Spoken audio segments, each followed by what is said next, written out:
கூடலூர்ல ஆட்கொல்லி புலியை பிடிக்கும் பணியில அதிகாரிகள் தீவிரமாக ஈடுபட்டு வராங்க. 10 நாட்களாக இந்த பணி நடைபெற்று வருகிறது. இதற்கு முன்பு எடுக்கப்பட்ட நடவடிக்கைகளை நாம் பார்க்கிறோம்.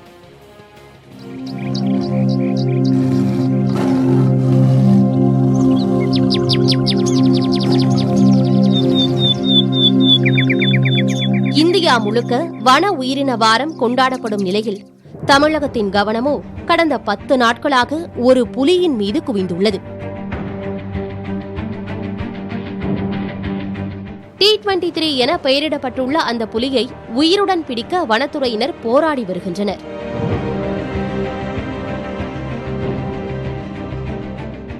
நான்கு பேரை கொன்ற அந்த புலி ஆட்கொல்லி என அடையாளப்படுத்தப்பட்டுள்ளது. மசினகுடியில் பதுங்கியிருக்கும் புலியை பிடிக்க அதிரடி படையினர், காவல்துறையினர், வனத்துறையினர் என 100க்கும் மேற்பட்டவர்கள் குவிந்துள்ளனர். பல கேமராக்கள் பொருத்தப்பட்டு புலியின் நடமாட்டம் கண்காணிக்கப்படுகிறது. சனிக்கிழமை காலையில் வனத்துறையினர் கண்ணில் தென்பட்ட புலி அதன் பின்னர் பதுங்கிவிட்டது. புலியை சுட்டுக்கொல்ல அனுமதி வழங்கப்பட்டதற்கு கடும் எதிர்ப்பு எழுந்துள்ளது. அதனால் எக்காரணம் கொண்டும் புலியை சுட்டுக்கொல்ல நடவடிக்கை எடுக்கப்படாது என தமிழக முதன்மை தலைமை வன உயிரின பாதுகாவலர் சேகர்குமார் நீரஜ் தெரிவித்துள்ளார். புலியின் கால் தடத்தை மோப்பம் பிடித்து கண்டறியும் முயற்சியில் சிப்பிப்பாறை நாயும் ராணா என்ற மற்றொரு நாயும் ஈடுபடுத்தப்பட்டுள்ளன. புலி இருக்குமிடம் கண்டறியப்பட்டால் யானைகள் மீது அமர்ந்து மயக்க ஊசி செலுத்த திட்டமிடப்பட்டுள்ளது. இதற்காக 2 கும்கி யானைகளும் களத்தில் உள்ளன. ஒரு புலி எப்போது ஆட்கொல்லி புலியாக மாறுது அப்படிங்கிறத பாருங்க.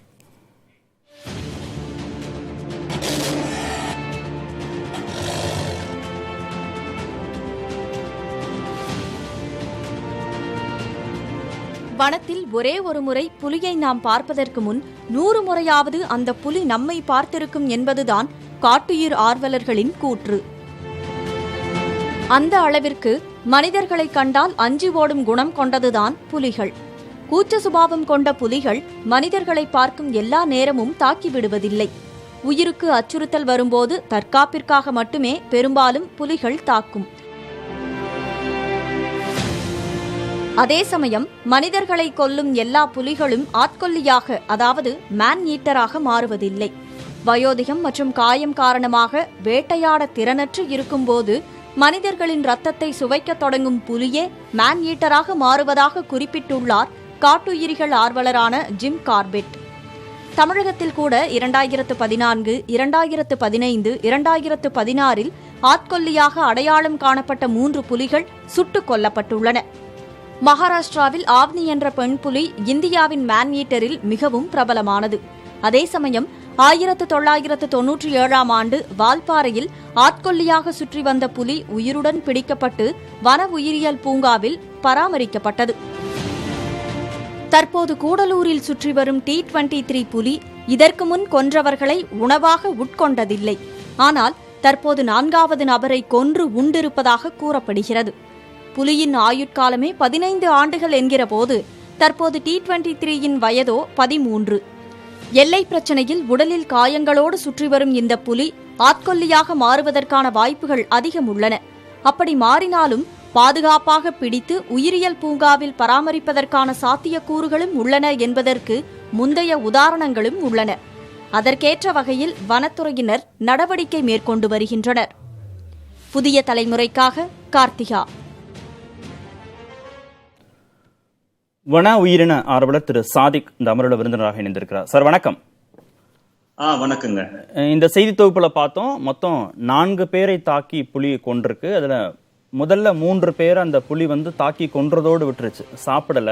4வது நபரை தான் அது தாக்கி கொன்று சாப்பிட்டுச்சு அப்படின்னு. அது அந்த இடம் எப்படி சார் மாறுது? அந்த எந்த இடத்துல அந்த மாதிரி ஒரு மனித கொல்லியாக அது மாறுது? ஏன் 3 பேர் அதை சாப்பிடல, 4வது பேர் அதை சாப்பிட தொடங்குது? உணவு சார்ந்த விஷயமா அது? அதாவது இந்த பர்டிகுலர் T23 எடுத்துட்டீங்கன்னா இதோடைய பேக் ரெக்கார்டு பாத்தீங்கன்னா இது அதிகமான கால்நடைகளை தாக்கி இருக்கு. அதாவது இது சிறு வயது முதலே இது கால்நடைகளை தாக்கிட்டு இருக்கு. இது சில புலிகளுக்கு உண்டான அது நேச்சுரலான ஒரு அவங்களுடைய குணாதிசயம் தான் சொல்லணும். அதாவது ஒரு புலிங்க கால்நடைகளையே தொடாது. காட்டு உயிர்களை, அதுங்களுடைய பிரே அதை மட்டும்தான், வைல்டை மட்டும்தான் அட்டாக் பண்ணும். ஆனா இந்த T23 மட்டும் கால்நடைகளை வந்து அதிகமா தாக்கியிருக்கு. இது இருந்த இடம் வந்து பாத்தீங்கன்னா போஸ்பரான்னு சொல்லக்கூடிய ஒரு இடத்த வந்து தன்னுடைய இருப்பிடமா வந்து அது கொண்டு அது வாழ்ந்துட்டு இருந்திருக்கு. இது இப்போ வந்து அது டேட்டா பேஸ்ல வந்து 13 வயது வந்து குறிப்பிட்டிருக்கு. இப்போ கடைசியா என்ன இருக்குதுன்னா, இது வந்து அந்த வயது எட்டுனனால இதுக்கு பின்னாடி வந்துட்டு இருக்கக்கூடிய புலிகள்லாம் வந்து என்ன பண்ணிருக்குன்னா, இத வந்து வெளியேற்றினாதான் அதுங்க வந்து அந்த இடத்த வந்து ஒரு டாமினன்சி பண்ண முடியும். அதுக்கு அங்க இருக்கக்கூடிய ஒரு ஃபீமேல்களுக்கு வந்து இவங்க டாமினன்ட் பண்ண முடியும் அப்படின்னு சொல்லி, இது வந்து செக்ஸ் ஓரியன்டா தான் வந்து இதுங்க வந்து இந்த இன்டர்னல் ஃபைட் வந்து நடக்குது, டெரிட்டரி ஃபைட் வந்து நடக்குது. அதுல தோக்கக்கூடிய புலி தான் வந்து இப்ப இந்த T23. இது தோத்த உடனே என்ன பண்ணிருக்கு, அந்த பர்டிகுலர் அதோடைய 25 ஸ்கொயர் கிலோமீட்டரை வந்து தன்னுடைய இருப்பிடமா கொண்ட அந்த இடத்த வந்து விட்டு வெளியேறி இருக்கு. அந்த சண்டையில வந்து ஒரு 3-4 புலிகள் வந்து, ஆண் புலிகள் வந்து இதை அடிச்சிருக்கிறதுனால இது வந்து உடல் ரீதியா காயப்பட்டு, அதே சமயத்துல என்ன ஆகும்னா மன ரீதியாவும் காயப்பட்டிருக்கும். ஏன்னா நம்ம கூட வாழ்ந்துட்டு இருந்தவங்களே வந்து, நம்ம பசங்களே வந்து, நம்ம குடும்பத்தாரே வந்து நம்மளை அடிச்சு கரட்டிருக்காங்களே அப்படின்னு சொல்லி அது மென்டல் ஸ்ட்ரெஸ் ஆகி வந்து அந்த ஏரியா விட்டு வெளியேறி இருக்கு. அது வெளியேறும் போது வந்து அதுக்கு வந்து இங்கதான் போகணும் அங்கதான் போகணும் இல்ல, அது கண்மூடித்தனமா எங்க வேணாலும் டிராவல் பண்ணும். இப்போ இதுக்கு முன்னாடி பழைய பேக்கப் பாத்தீங்கன்னா, ஒரு புலி முதுமலையில இருந்த புலி வந்து நீலகிரி ஊட்டி பகுதிக்கு வந்து 3 பேர் அடிச்சு கொண்டுச்சு. அதை அடிச்சு கொண்டு அதை சாப்பிடவும் செஞ்சிச்சு. அது டெஃபினட்டா வந்து டேஞ்சரஸ் டு ஹியூமன்.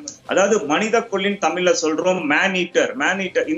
இத வந்து நம்ம இப்ப அதை ரிமூவ் பண்ணிட்டாங்க. இப்ப NTCA கைட்லைன் பிரகாரம் அதுங்களை வந்து நம்ம எப்படி அதை கூப்பிடுறோம்னு சொன்னாக்கா, டேஞ்சரஸ் டு ஹியூமன்ஸ், இல்லைன்னா த்ரெட் டு ஹியூமன்ஸ் அப்படின்னு தான் சொல்றோம், இல்லைன்னா ஸ்ட்ரெஸ்ஃபுல் அனிமல் அப்படின்னு சொல்றோம். இப்போ வந்து இதுங்களை இந்த மாதிரி வந்து டேஞ்சரஸ் டு அனிமலை வந்து கன்ஃபார்ம் பண்றது வந்து இந்த மாதிரி நான் 3 பேரை சாப்பிடல, 4வது ஆளை சாப்பிட்டுருச்சு, அப்ப இது மனித கொல்லி தானேன்னு சில கேள்விகள்லாம் எழுப்பப்படுது. ஆனா இது 4வது ஆளை சாப்பிட்டதும் கூட வந்து சந்தர்ப்ப வசத்தால தான் சாப்பிட்டுருக்கு. இது வந்து அதுக்காக இது வந்து டேஞ்சரஸ் டு ஹியூமன்ஸ் சொல்லி நம்ம சந்தர்ப்ப வசம்னா உணவு கிடைக்கலன்ற அப்படி புரிஞ்சுக்கணுமா? அதுக்கு வந்து உணவு கிடைக்காத ஒரு பட்சத்துல அது வந்து இதுக்கு முன்னாடி அடிச்ச கால்நடைகளை வந்து மக்கள் வந்து அதை சாப்பிட விடாம அதை துரத்திருக்காங்க. அப்போ வந்து ஒரு இடத்துல மட்டும் வந்து யாருக்கும் தெரியாத இடத்துல ஒரு கால்நடையை வந்து அடிச்சு அதை வந்து கொஞ்சமா வந்து அது சாப்பிட்டுருக்கு. அதுக்கப்புறம் அதை சுத்திட்டு திரியும் போது எந்த உணவும் வந்து அதுக்கு கிடைக்காத ஒரு காரணத்தினால இந்த ஆளை வந்து மனிதரா வந்து அது கருதிய வந்து அட்டாக் பண்றது இல்லை. அது வந்து மக்கள் நல்லா புரிஞ்சுக்கணும். அதுக்கு வந்து அது அட்டாக் பண்ணுது அப்படின்னு சொன்னாக்கா, இந்த ஆள் வந்து ஒரு சிட்டிங் பொசிஷன்ல இருந்திருப்பாரு. அந்த சிட்டிங் பொசிஷன் வந்து இதுங்க புலிகள் பார்க்கும் போதும் சரி, சிறுத்தைகள் பார்க்கும் போதும் சரி, அதுங்க வந்து கருதுறது வந்து குரங்காதான் கருது. இது வந்து இவங்க வந்து ஒரு நம்மளுடைய பிரே தான் இருக்கும் அப்படின்னு சொல்லிட்டு தான் வந்து அது அட்டாக் பண்ணுது. நடக்கக்கூடிய மனுஷன் நேருக்கு நேரா புலிய பார்க்கும் போது அது வந்து அட்டாக் பண்றது இல்ல. 1க்கு மேல 2க்கு மேல இருக்கக்கூடிய மனிதன் வந்து ஒன்னா இருக்கும் போது, அது ஆணா இருந்தாலும் சரி பெண்ணா இருந்தாலும் சரி, அது வந்து டைரக்டா அட்டாக் பண்றது இல்ல. புலிகள் எப்பவுமே வந்து பாத்தீங்கன்னா தாக்குறது, அந்த அனிமலை தாக்கும் போது கூட பதுங்கி வந்து பின்னால இருந்துதான் வந்து தாக்கும், ஃப்ரண்ட்ல போய் வந்து தாக்காது. அதனால இந்த பர்டிகுலர் புலி வந்து டேஞ்சரஸ் டு ஹியூமன்ஸ் வந்து இன்னும் நம்ம அதை கிளாசிஃபை பண்ண முடியாது. அதுவும் இல்லாம இன்னைக்கு வந்து சீஃப் வைல்ட் லைஃப் வார்டன் வந்து ஒரு ஆர்டர் கொடுத்திருக்கிறது வந்து ஹண்ட் தி T23 தான் கொடுத்திருக்காரு. அந்த ஹண்டிங் அப்படின்னு பாத்தீங்கன்னா நீங்க வந்து அது வலைய வச்சு பிடிக்கலாம், செடேஷன் பண்ணலாம், மயக்க ஊசி செலுத்தி பிடிக்கலாம், இல்லைன்னா வேற டிராப்பிங் மெத்தட்ல வந்து கூண்டு வச்சு பிடிக்கலாம். இதெல்லாம் ஹண்டிங் தான். அதை வந்து சுட்டு பிடிக்கலாம், இதுவும் ஹண்டிங் தான். சோ ஹண்டிங் தான் அதை கிளாசிஃபை பண்ணி கொடுத்திருக்காரு தவிர, ஆனா இதை வந்து மெயினா வந்து என்ன பண்றாங்கன்னா அதை வந்து உயிரோட பிடிக்கிறதுக்கு தான் வந்து முழு முயற்சி எடுத்துட்டு இருக்காங்க. வேற இளம் வயது புலிக்கும் வயதான புலிக்குமான சண்டை, அதுல இந்த புலி வந்து துரத்தப்பட்டுச்சுன்னு சொன்னீங்க இல்லையா? இது வந்து ஒவ்வொரு முறையும் இது நடந்துருமா? வயதான புலிகள் இல்ல வயதான சிங்கங்கள் இந்த மாதிரி அங்க இருந்து அந்த கூட்டத்துல இருந்து அந்நியப்படுத்தப்பட்டுருமா? அப்பெல்லாம் இந்த பிரச்சனை வந்துடும். அதாவது முக்காவாசி பாத்தீங்கன்னா இந்த மாதிரி வந்து சண்டைகள்ல வந்து அந்த சண்டைய தாங்கிட்டு அதுங்க வந்து வெளியேறி இந்த மாதிரி வர்றதுக்கும் வாய்ப்பு இருக்கு. இல்ல இந்த மாதிரி ஒரு சிச்சுவேஷன் அமைய வாய்ப்பு இருக்கு. சில சமயத்துல பாத்தீங்கன்னா அது வெளியேறப்பட்டு அதுங்களுக்கு ஒரு நல்ல டெரிட்டரி, கம்ஃபர்டபுளா ஒரு டெரிட்டரி, ஒரு வீட்டை வந்து காலி பண்ணி நீ சரியில்லை இந்த காலனியை விட்டு போன்னு ஒருத்தரை நம்ம விரட்டுறோம். அந்த காலனியை விட்டு வெளியே போனோம்னா அவங்க மூட்டை முடிச்செல்லாம் தூக்கிட்டு இன்னொரு காலனியை நோக்கி போய் அவங்க வீடுங்கெல்லாம் தேடுறாங்க. எந்த காலனியில போய் நம்ம செட்டில் ஆனா நம்மளுக்கு கம்ஃபர்டபுளா இருக்கும் அப்படின்னு ஒரு இடத்துல போனோம்னா அவங்களுக்கு தகுந்த வாடகைக்கு ஒரு வீடோ, அவங்களுக்கு தகுந்த மாதிரி ஒரு தண்ணி வசதியோ, சமையல் செய்ய பக்கத்துல ரேஷன் கடை, இதெல்லாம் வசதியா ஒரு வீடு கிடைக்கும் போது அவங்க வந்து போய் செட்டில் ஆகுறாங்க. அதே மாதிரிதான் இந்த புலி என்ன பண்ணும், தனக்கு தகுந்த மாதிரி ஒரு நீர் வசதிகள், அதுக்கு தகுந்த மாதிரி அதுக்கு பிரே பேஸ் இருக்கக்கூடிய ஒரு ஏரியாவை வந்து செலக்ட் பண்ணி தேடும் போது சில புலிகளுக்கு வந்து கிடைச்சிருது. அப்ப அதுங்க செட்டில் ஆயிடும். இதுக்கு கிடைக்காத ஒரு பட்சத்துல இது வந்து அதை தேடி அலைஞ்சுக்கிட்டே போகும்போது பசியினால அது வந்து கால்நடைகளை அடிச்சிருக்கு, பசியினால வந்து இந்த மனிதர்களை தாக்கி இருக்கு. ஆனா இந்த 3 மனிதர்கள் ஒரே ஒரு கேள்வி என்ன வருதுன்னா ஒரு கேள்வி என்னன்னா, இப்ப நீங்க முதல்ல பேசும்போது சொன்னீங்க தனக்கான 25 ஸ்கொயர் கிலோமீட்டர் இடத்தை விட்டுட்டு இது அங்கிருந்து நகர்ந்துருச்சு அப்படின்னு நீங்க சொன்னீங்க இல்லையா? இப்ப ஒருவேளை புலிகள் எண்ணிக்கை கூடும்போது ஒவ்வொரு புலிக்கும் 25ல இருந்து 40 ஸ்கொயர் கிலோமீட்டர் வரைக்கும் இடம் தேவைன்றாங்க ஒரு காட்டு பகுதியில. இப்ப புலிகள் எண்ணிக்கை கூடுகிற போது அதை வந்து வனத்துறையே அதை அப்புறப்படுத்தி இருந்தா, புலிகள் எண்ணிக்கைக்கு இவ்வளவு ஸ்கொயர் கிலோமீட்டர் இடம் தேவைன்னு அப்புறப்படுத்தி இருந்தா ஒருவேளை இது மாதிரி ஊருக்குள்ள அந்த புலிகள் வராம தடுத்திருக்க முடியுமா? அதாவது அந்த மாதிரி வந்து நம்ம நேச்சருக்குள்ள போய் நம்ம வந்து அதை தடுக்கிறதோ இல்ல அதை பிரிக்கிறதோ நம்ம செய்ய முடியாது. இதுக்கெல்லாம் மெயினா காரணம் என்னன்னு பாத்தீங்கன்னா ஆக்கிரமிப்புன்னு தான் சொல்ல முடியும். எங்களால வந்து ஆக்கிரமிப்பு தான் சொல்ல முடியும். அது மாதிரி வந்து இன்னைக்கு போஸ்பாரா வில்லேஜ்ல பாத்தீங்கன்னா அங்க இருக்கக்கூடிய குடிகள் வந்து வெளியே வர்றதுக்காக அவங்களே அப்ளிகேஷன் கொடுத்து இன்னைக்கு வரைக்கும் கிட்டத்தட்ட ஒரு 15 வருஷம் 20 வருஷம் பக்கம் ஆகுது.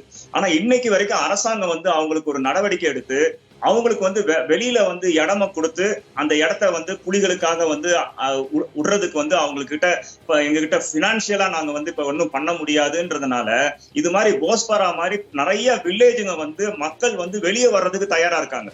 இந்த மாதிரி மக்களை அப்புறப்படுத்த தயாரா இருக்கக்கூடிய மக்களை வந்து நம்ம அந்த வில்லேஜை விட்டு அப்புறப்படுத்திட்டாலே இப்ப போஸ்பாரா மாதிரி இருக்கிற இடத்துல பாத்தீங்கன்னா புலிகளுடைய எண்ணிக்கை அதிகமா இருக்கு. அது வந்து ஒரு சில வருடங்களுக்கு முன்னாடி வந்து நானே வந்து ஒரு புலிய உயிரோட ஒரு ஆட்டு பட்டிக்குள்ள போய் ஒரு ஆடை கொன்னு அந்த லேடி போய் பார்க்கும்போது பூட்டிட்டாங்க.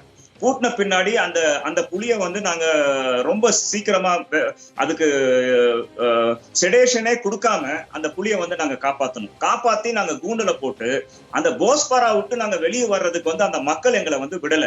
நாங்க இந்த ஏரியா விட்டு போறதுக்கு நாங்க வந்து மாற்று இடம் கேட்டிருக்கோம். அந்த மாற்று இடம் எங்களுக்கு கொடுத்தாதான் நீங்க இந்த அனௌன்ஸ் பண்ணாதான் இந்த புலியை நாங்க விடுவோம். ஒரு டைம்லயும் இந்த மாதிரி ஒரு ஆப்பர்ச்சுனிட்டியை பயன்படுத்தி மக்களும் வந்து போராடுறாங்க.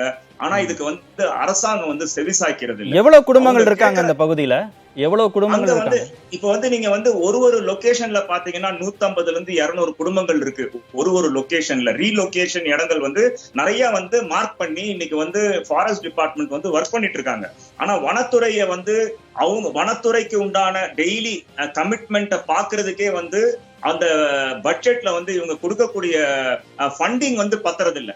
இன்னைக்கு வந்து பாத்தீங்கன்னா இப்ப இந்த யானைகள் இருக்கு, யானைகள் முகாம்ல இருக்கக்கூடிய யானைகளை வந்து பாக்கணும்னாலே வந்து ஒரு யானைக்கு வந்து 80,000 இருந்து 1 லட்சம் செலவாகும். அது இல்லாம ஆன்டி போச்சிங் வாட்சஸ்க்கு தேவையான அவங்களுக்கு தேவையான உபகரணங்கள், அவங்களுக்கு வந்து சேலரி, இந்த மாதிரி எல்லாம் பார்க்கும் போது இவ்வளவு கொடுக்க வேண்டிய ஒரு சூழ்நிலை இருக்கிறதுனால இவங்க வந்து ரீலொகேஷனுக்கு வந்து அரசாங்கம் வந்து பணத்தை வந்து ஒதுக்கல. இது சென்ட்ரல் கவர்மெண்ட்டும் வந்து சப்போர்ட் பண்ணா மட்டும்தான் இந்த பிரச்சனையை சால்வ் பண்ண முடியும். இதுல ஒரு இப்ப வந்து புலிய பிடிச்சாலும் இந்த பிரச்சனை நீடிச்சுட்டே தான் இருக்க போது. அப்போ அந்த மக்கள் அங்க இருந்து அப்புறப்படுத்தி தான் ஆகணும். அப்புறப்படுத்தினா இந்த பிரச்சனைக்கு வந்து ஒரு கண்டிப்பாக ஒரு 50% கம்மியாகும். ஓகே, 50% ப்ராப்ளம் வந்து குறைக்கப்படும். உணவு சங்கிலியுடைய முக்கியமான அடையாளம் புலி. அதை பாதுகாப்பதற்கு மத்திய மாநில அரசுகள் மிக தீவிரமான திட்டங்கள்லாம் செயல்படுத்திட்டு வராங்க. என்னன்னு பார்க்கலாம். 20ஆம் நூற்றாண்டில் இந்தியாவில் 40,000க்கும் அதிகமான புலிகள் வாழ்ந்ததாக கூறப்படுகிறது. அதன் பிறகு வேட்டை, வன அழிப்பு, விபத்தில் உயிரிழப்பது உள்ளிட்ட பல்வேறு காரணங்களால் புலிகளின் எண்ணிக்கை குறையத் தொடங்கியது. எஞ்சியிருக்கும் புலிகளை காப்பதற்காகவும் எண்ணிக்கையை அதிகரிக்கவும் கடந்த 1973ஆம் ஆண்டு இந்திரா காந்தி புலிகள் திட்டம் தொடங்கப்பட்டது. இத்திட்டத்தின் கீழ் புலிகள் வாழும் பகுதிகளை காப்பகங்களாக அறிவித்து அப்பகுதிகளை பாதுகாக்க நிதி ஒதுக்கப்பட்டது. அது தற்போது வரை தொடர்ந்து வருகிறது. இதையடுத்து காடுகளின் பரப்பளவை அதிகரிப்பது, வேட்டையாடுவதை தடுப்பது, புலிகளை துன்புறுத்தும் நபர்களுக்கு அதிகபட்ச தண்டனை உள்ளிட்ட நடவடிக்கைகள் எடுக்கப்பட்டு வருகின்றன. மேலும் புலிகள் பாதுகாப்பு குறித்து விழிப்புணர்வு ஏற்படுத்தும் விதமாக ஒவ்வொரு ஆண்டும் ஜூலை 29ஆம் தேதி சர்வதேச புலிகள் தினம் கடைபிடிக்கப்படுகிறது. இந்நிலையில் இந்தியாவில் கடந்த 2006ஆம் ஆண்டு முதல் 4 வருடத்திற்கு ஒருமுறை புலிகள் கணக்கெடுப்பு நடத்தப்பட்டு வருகிறது. கடந்த 2018ஆம் ஆண்டு கணக்கெடுப்பின்படி நாட்டில் 2967 புலிகள் உள்ளன. இது கடந்த ஆண்டுகளுடன் ஒப்பிடுகையில் 33 விழுக்காடு அதிகமாகும். இதில் அதிகபட்சமாக மத்திய பிரதேச மாநிலத்தில் 526 புலிகள் உள்ளன.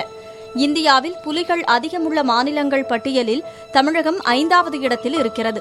இங்கு புலிகளை பாதுகாக்க களக்காடு முண்டந்துறை புலிகள் காப்பகம், ஆனைமலை புலிகள் காப்பகம், முதுமலை புலிகள் காப்பகம், சத்தியமங்கலம் புலிகள் காப்பகம் ஆகியவை அமைக்கப்பட்டுள்ளன. 2018ஆம் ஆண்டின்படி இதில் மொத்தம் 264 புலிகள் உள்ளன.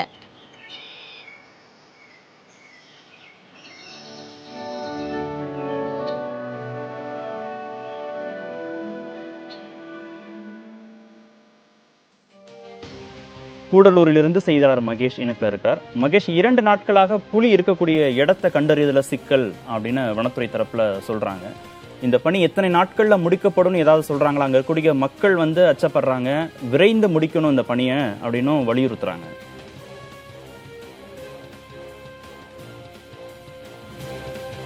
கார்த்திகேயன், இப்போ தற்சமயம் வரை T23 புலியினுடைய இருப்பிடம் என்பது தெரியாமலே இருக்கிறது. வனத்துறையும் தற்போது குழப்பத்தில் இருக்கிறார்கள். இருப்பினும் அந்த புலி இருப்பதாக கருதக்கூடிய இந்த மசனகுடி சிங்காரா வனப்பகுதிகளில் கும்கி யானைகள் மூலமாகவும் அதே போல் மோப்பநாய்களை கொண்டு தேடும் பணியும் என்பது தொடர்கிறது. இருந்தாலும் வனத்துறையினருக்கு தற்சமயம் ஒரு சந்தேகம் எழுந்திருக்கிறது. காரணம், ஏற்கனவே கூடலூரிலிருந்து அந்த புலி கிட்டத்தட்ட ஒரு 30 கிலோமீட்டர் கடந்து மசனகுடி பகுதிக்கு வந்துதான் அந்த இறுதி தாக்குதலை இங்கே நடத்துகிறது. எனவே அதற்கு ஏற்பட்ட அந்த மன அழுத்தம், அதாவது தொடர்ந்து 10 நாட்களாக வனத்துறையினரும் அதை பின்தொடர்ந்து விரட்டி கொண்டே வருகிறார்கள். எனவே அது மீண்டும் இங்கிருந்து அது கூடலூர் பகுதிக்கு தப்பி சென்றிருக்கலாம் என்ற ஒரு சந்தேகம் எழுந்திருக்கிறது. எனவே கூடலூர் பகுதியிலும் அது ஏற்கனவே அந்த புலி நடமாட்டம் இருந்த அந்த பகுதிகளிலும் வனத்துறையினர் தொடர்ந்து கண்காணித்து வருகிறார்கள். அது மட்டுமல்லாமல் இந்த புலி, அதாவது இங்கே இருக்கக்கூடிய சிங்காரா பகுதியிலிருந்து ஒருவேளை சோலூர் பகுதி, அதாவது உதகை நோக்கி சோலூர் பகுதி அல்லது கிளன்மார்கன் பகுதி அல்லது சிக்மாயர் என்று அழைக்கக்கூடிய பகுதி, அது கூடலூருக்கும் அந்த முதுமலை வனப்பகுதி இடைப்பட்ட பகுதி, ஒருவேளை பாதுகாப்பு தேடி அந்த புலி என்பது அங்கு சென்றிருக்கலாம் என்ற சந்தேகம் எழுந்திருக்கிறது.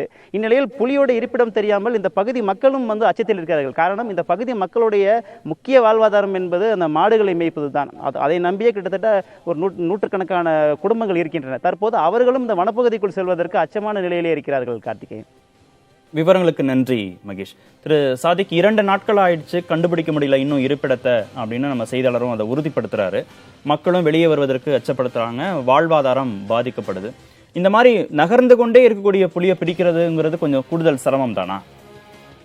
கண்டிப்பா. இப்ப பாத்தீங்கன்னா இந்த டெரைன் இருக்கு. இப்ப முதுமலை டெரைன் பாத்தீங்கன்னா இப்போ அந்த முதுமலை டெரைன்ல தான் இப்போ கடைசியா தென்பட்டு ஒரு ஆளை அடிச்சது முதுமலை டைகர் ரிசர்வ்ல. அங்க ஏற்கனவே புலிகள் அதிகமாக இருக்கு. இப்போ ரீசன்ட் கேமரா டிராப்ல பாத்தீங்கன்னா இந்த புலியை தவிர மற்ற புலிகள் அதுங்களுடைய இமேஜ் கேப்சர் பண்ணியிருக்காங்க.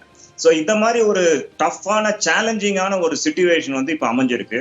இப்போ சந்தேகம் என்னன்னா, இந்த புலி சாப்பிடாம இருந்த ஒரு காரணத்தினால இது எங்கேயாவது போய் படுத்து இருக்கலாம், இல்ல இது ஒரு ஓடை பக்கத்துல போய் படுத்திருக்கலாம், நீர்நிலைகள் இருக்கிற இடத்துல போய் படுத்திருக்கலாம், இல்ல ஒரு சேஃபான இடமா இருக்கட்டும்னு சொல்லிட்டு இப்போ இந்த மாதிரி கிளென்மார்கன் சைடோ இல்லைன்னா போஸ்பாராவை நோக்கி போகக்கூடிய தொரப்பள்ளி அந்த பக்கம் சைட்லயும் போயிருக்கிறதுக்கெல்லாம் வாய்ப்பு இருக்குன்னு சொல்லி இப்போ எல்லா இடத்துலயும் இவங்க ஃபுல்லா பார்த்துட்டு இருக்காங்க.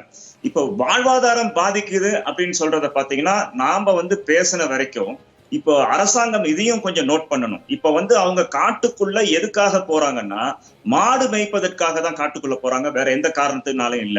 இப்ப அந்த காட்டுக்குள்ள போய் மாடு மேய்க்க போறதுனாலதான் இந்த கான்ஃபிளிக்ட், அது மனிதனுக்கும் மிருகத்துக்கும் உள்ள ஒரு சண்டை ஏற்படுது.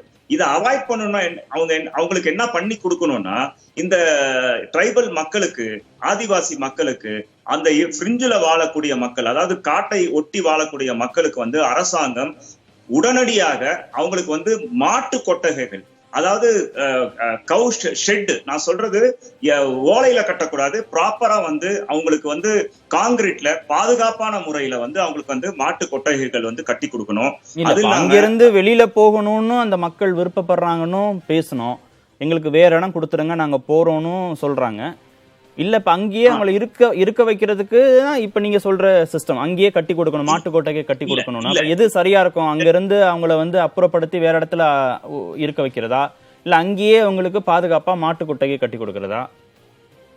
இல்ல இப்போ நான் சொல்றது வந்து ரீலொகேஷன் ஏரியாஸ் வந்து ஆல்ரெடி நோட்டிஃபைடு ரீலொகேஷன் ஏரியாஸ் இருக்கு. அதுல வந்து இந்த மசனகுடியில இருக்கக்கூடிய, மசனகுடி வந்து ஆல்ரெடி டவுன், அங்க இருக்கக்கூடிய மாவண்ணல்லா, அங்க இருக்கக்கூடிய வாழைத்தோட்டம், சிறியூர், ஆனைக்கட்டி, இந்த மாதிரி நிறைய வில்லேஜஸ், ட்ரைபல் வில்லேஜஸ் இருக்கு. இப்போ அந்த ட்ரைபல் வில்லேஜஸ் வந்து அவங்க டெஃபினட்டா வந்து ட்ரைபல்ஸ்னால நம்மளுக்கு வந்து பிரச்சனைகள் வர்றது ரொம்ப கம்மி, ரொம்ப கம்மி. ஆனா அவங்க வந்து அங்க இருந்து வெளியேறதுக்கெல்லாம் வாய்ப்புகள் இல்லை. நாங்க வந்து நோட்டிஃபைடு ஏரியான்னு சொல்றது இந்த போஸ்பாரா மாதிரி இருக்கக்கூடிய கூடலூர் சுத்தி இருக்கக்கூடிய ஏரியாவை தான் நாங்க வந்து மென்ஷன் பண்றோம். ஆனா முதுமலையை ஒட்டி வாழக்கூடிய இந்த வில்லேஜ் எல்லாம் வந்து அவங்க வெளியேறதுக்கு எந்த வாய்ப்புகளும் கிடையாது. அங்க வந்து இந்த மேன் அனிமல் கான்ஃபிளிக்ட் வந்து ஒரு பெரிய லெவல்ல வந்து இந்த ட்ரைபல்ஸ்க்கு பொறுத்த வரைக்கும் இருக்கிறதுக்கு வாய்ப்பு இல்ல. அவங்க கேட்கறது அவங்களுடைய வசதிக்கு இந்த மாடுகளை வந்து காட்டுக்கு கொண்டு போகாம இருக்கிறதுக்காக தான் இந்த கவு ஷெட்டை வந்து ப்ராப்பரா அவங்களுக்கு கட்டி கொடுத்து, மாட்டு தீவனமாகிய அந்த புண்ணாக்கு, அந்த பொட்டு, இந்த தவிடு, இந்த மாதிரி இத வந்து அவங்களுக்கு ஒரு ரேஷன் மாதிரி வந்து அவங்க அந்த வில்லேஜுக்கு வந்து இவங்க கொடுத்தாங்கன்னா கண்டிப்பாக அந்த மக்கள் வந்து அவங்களுக்கு அந்த நாட்டு மாடு பாத்தீங்கன்னா மத்த பசு மாதிரி வந்து மத்த ஜெர்சி மாதிரி வந்து 15 லிட்டர் 20 லிட்டர் எல்லாம் கிடையாது. அது கறக்கிறதே வந்து 1.5 லிட்டர் 2 லிட்டர் தான் கறக்கும். அது இல்லாம அதோடைய சாணமும் வந்து அவங்களுக்கு தேவைப்படும். இத சாணத்தை எடுக்கிறதுக்காக இவங்க காட்டு பகுதிக்கு போறாங்க. இது இந்த மாடு காட்டுக்கு இருந்துச்சுன்னா அவங்க வந்து வேற ஒண்ணும் பண்ண மாட்டாங்க. பாதுகாப்பா இருப்பாங்க. அவங்க பாதுகாப்பா இருப்பாங்க. அவங்க போறதுக்கு விருப்பப்படுறது இல்ல, அந்த காட்டு பகுதிக்கு போறதுக்கு விருப்பப்படுறது இல்ல. மாடுகளும் பாதுகாப்பாக இருக்கும், இவங்களும் பாதுகாப்பாக இருப்பாங்க, அந்த வன உயிர்களும் பாதுகாப்பா இருக்கும். இன்னொரு பிளஸ் பாயிண்ட் என்னன்னா, இந்த மாடுகள் அங்க உள்ள போறனால, இந்த மக்கள் உள்ள போறனால இந்த மாடுகளுக்கு இருக்கக்கூடிய இந்த டிசீஸ் ஆனது அந்த வன உயிர்களுக்கு போய் பாதிக்கப்படாம கூட வந்து ஒரு பிளஸ் பாயிண்ட். இத அரசாங்கம் வந்து டெஃபினட்டா இதுல வந்து முன்னுரிமை கொடுத்து இதை வந்து செஞ்சாங்கன்னா கண்டிப்பா அவங்களுடைய வாழ்வாதாரமும் மேலோங்கும். ரெண்டாவது வந்து வனத்துறைக்கும் ஒரு பிரச்சனை இருக்காது, உள்ள இருக்க வன உயிர்களுக்கும் பிரச்சனை இருக்காது. இது ரொம்ப மக்கள்கிட்டையும் கேட்டோம், மக்கள்கிட்ட கருத்துக்கள் கேட்டோம் அந்த புலியை பிடிக்கிற பணிகள் குறித்து. அவங்க என்ன சொல்றாங்கன்னு பார்த்துட்டு வந்தோம். மேனிட்டர் ஆயிடுச்சு. மேனிட்டர் ஆன வரைக்கும் பார்த்தீங்கன்னா கண்டிப்பாக இதை வந்து பிடிச்சி தான் ஆகணும், பிடிக்கணுன்றது தான் எங்களுடைய கோரிக்கை. ஏன்னா பிடிச்சி அதை வந்து அதுக்கு தகுந்த மாதிரியான இடங்களில் வச்சு அதை பராமரிக்கிறது தான் நல்லது. இதை வந்து கண்டிப்பாக பிடிச்சி அது ஏதோ ஒரு இதுக்கு சென்னைக்கோ கிண்ணிக்கோ கொண்டு போய் பாதுகாப்பாக வச்சா ரொம்ப நல்லாயிருக்கும். அதுக்கும் வயசாயிடுச்சுன்னு சொல்கிறாங்க. வயசானது அதுக்கு இறைய தேட முடியல. அது கண்டிப்பாக எனக்கு மீண்டும் ஆளுங்களை தான் பிடிக்குன்றது எங்களுடைய கருத்து. கண்டிப்பாக அது பிடிக்கணுன்றது எங்களுடைய கருத்து.